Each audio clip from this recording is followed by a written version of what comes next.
Hello সবাইকে, সবাই কেমন আছেন? আশা করি ভালো আছেন। এই যে আজকে আমি সকাল সকাল উঠে পড়ছি, মানে মোটেও সকালে না, একেবারে পুরো 11টা পার হয়ে গেছে তো আমি উঠছি। তো এর মধ্যে আমার মেয়েটাও উঠে গেছে। তো ও উঠে মানে ওর যা কাজ ও শুরু করে দিয়েছে, মানে সকাল সকাল উঠে ও যেটা যেটা করে আপনার জানেনি সেটা করতেছে, মানে খাটের মধ্যে বসে টিভি দেখতেছে। আর আমি চলে আসছি আয়নার কাছে, মানে বেসিংয়ের সামনে দাঁড়াইছি, একটা বরফ নিয়ে মুখে দিচ্ছিলাম। এটা আমি গরমকাল আসলে করি আর কি। মানে গরমকাল আসলে দেখা যায় আমার স্কিনটা খুবই তৈলাক্ত হয়ে যায়, সেজন্য আমি চেষ্টা করি সবসময় বরফটা ঘষার জন্য। বরফটা ঘষলে মানে তেল ভাবটা কমে যায় আর স্কিনে ব্রণ ওঠে না, আর গরম পড়লে আমার মুখে ব্রণের অভাব থাকে না। তো দেখতে পাচ্ছেন, কিন্তু এটা কোনো ফিল্টার টিল্টার কিছু দেওয়া নাই, বা ফোন ক্যামেরার যে ফিল্টার থাকে সেটাও দেওয়া নাই, এমনিতেই।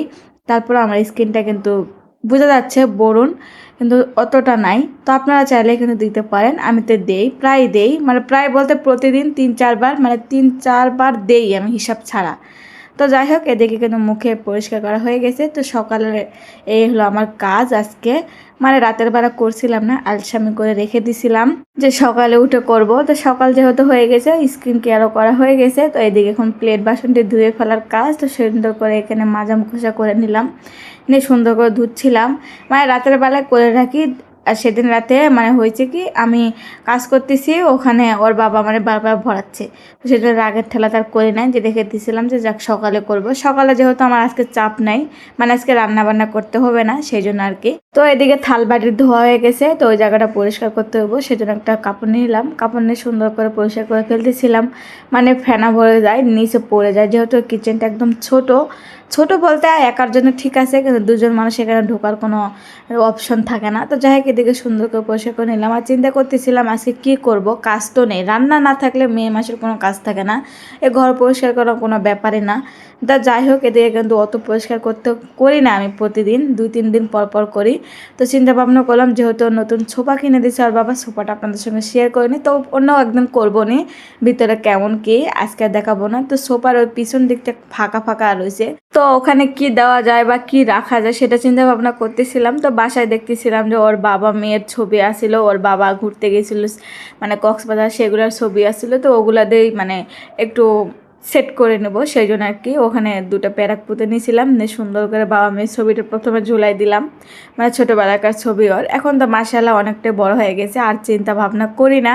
এখন চিন্তা স্কুলে যাবে, এই চিন্তা, এছাড়া কোনো চিন্তা নাই যে কান্নাকাটি করবে, জেদ করবে। এখন জেদ করে হয়তো বা খাবার টাবার নেই, কিন্তু ওইভাবে জেদ করে না যে কোলে নিয়ে ঘুরতে হবে, সেটা কমে গেছে ইনশাল্লাহ।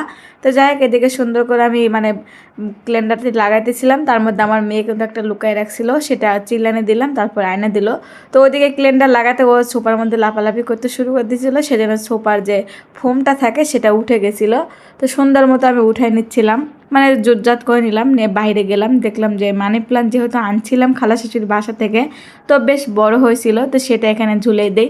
বর্তমান তো কোনো আর্টিফিশিয়াল মানে কাগজ ফুলপত্র কিনতে পারবো না, কিনে দিবেও না হাজবেন্ড, যেহেতু এই মাসে এই 20,000 টাকাতে সোফা সেট কিনে দিছে। তো যে কোনো ছেলে মানুষই কিনে দিবে না, এটা স্বাভাবিক, যা আছে তাই দিয়ে সাজগোজ করে রাখতে হবে, পরে যখন কিনে দিবে তখন রাখা যাবে, সমস্যা নেই। তো এদিকে আমার কিন্তু এটা সেট আপ করা হয়ে গেছে, মানে আমার যতটুকু ছিল জিনিসপত্র সেগুলো দিয়ে মানে হয়ে গেছে, দেখে বুঝতে পারতেছেন। দেখে কেমন হলো অবশ্যই জানাতে পারেন। আমার কাছে তো আমার ঘর আমার কাছে বেস্ট লাগবে, আপনাদের কাছে কেমন লাগতেছে অবশ্যই কমেন্ট করতে পারেন, সমস্যা নেই। তো এদিকে আমার মেয়ে খুবই দুষ্টামি করতেছিল, ও মানে সোফা পায় খুবই খুশি। কতটা খুশি আপনারা ডান্স দেখে বুঝতে পারতেছেন। তো যাই হোক, বাচ্চা কাচ্চা খুশি থাকলে বাবা মা খুশি, এটা তো সবাই জানেন। তো যাই হোক, এখন পর্যন্ত কিন্তু আমি কিছু খাইছিলাম না। আমি সকালবেলা এখন কম খাই, যাতে মোটা যেন না হয়ে যায়, চাই শরীরটাকে একটু ফিট রাখতে। মোটা হয়ে গেলে অসুস্থ হয় বেশি মানুষ, আর শরীর ফিট রাখলে কোনো সমস্যা থাকে না। তো যাই হোক, এদিকে একটা কাঁঠাল এনে দিয়েছিল ওর বাবা, অর্ধেকটা মানে খুলছিলাম, ওটা বেশিরভাগ পাকছিল না, সেজন্য মজা লাগছিল না। তো আজকে দেখতেছিলাম খুব সুন্দর মতো পেকে গেছে, তো সেজন্য খুলতেছিলাম। আমি বেশি কাঁঠাল খাইতে পারি না, তারপরেও বছরের ফল তো খাইতে হইব, তাই না? তো বলছিলাম যেহেতু, সেজন্য বড় দেখে এনে দিছিল যে 3-4 দিন ধরে তুমি খাও, কোনো সমস্যা নেই। আর ওর বাবা খাবে, সমস্যা নেই। মানে নষ্ট যে হবে সেরকম কোনো ব্যাপার না, কোনো জিনিস নষ্ট করা হয় না। রিজিক তো আল্লাহর দান, তাই না? রিজিক নষ্ট করব কেন? তো যাই হোক, এদিকে সুন্দর করে আমি কাঁঠালের ওয়াটি খুলে নিচ্ছিলাম, নিয়ে শুনে আপনাদের দেখালাম। মানে আমি যে কয় পিস খাবো সেই কয় পিসই নিয়েছি, বেশি কোনো কিছু নেওয়া হবে না। বেশি নিয়ে কী করবো, নষ্ট করে লাভ নাই। তো এদিকে আমি কাঁঠাল খাই আর ভিডিওটা শেষ করি। সবাই ভালো থাক।